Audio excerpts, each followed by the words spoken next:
sont revenus pour constater les déjà repartis parce que leurs maisons ont brûlé. Il y a au moins 3 maisons qui ont brûlé sur la quinzaine que l'on compte ici.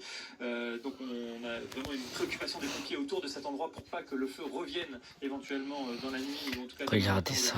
Et puis eh bien, sur cette forêt qui se consume à vue d'œil, c'est assez impressionnant. Tout à l'heure c'était vraiment en face de nous, ça fait en train de se décaler complètement sur le côté, mais les pompiers semblent encore loin de cette zone qui paraît très dangereuse vu la hauteur des flammes. Et Antoine, on voit sur des images de Baptiste et on l'entend un peu dans votre micro, il y a toujours du vent, hein. On entend le vent, et alors je ne pense pas que ce soit perceptible pour vous, mais on entend également, et le bruit est assez impressionnant, le craquement des arbres, de toute cette végétation, de tous ces arbres qui sont en face de nous.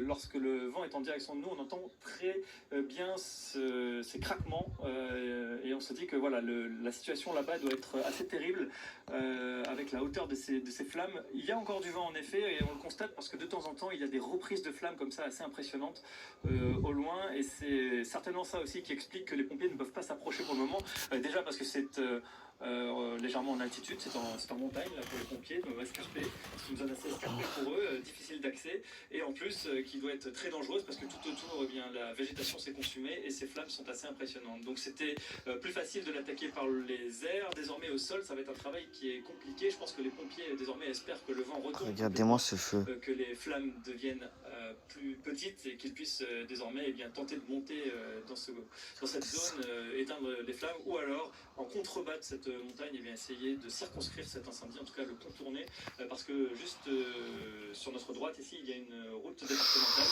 qui est désormais coupée à la circulation, interdite d'accès pour les habitants du coin, parce que la zone est pour l'instant trop dangereuse.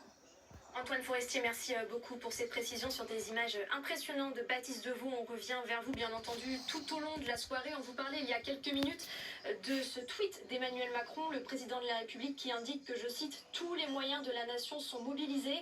C'est désormais le ministre de l'Intérieur, Bruno Retailleau, qui réagit à son tour sur X, anciennement Twitter.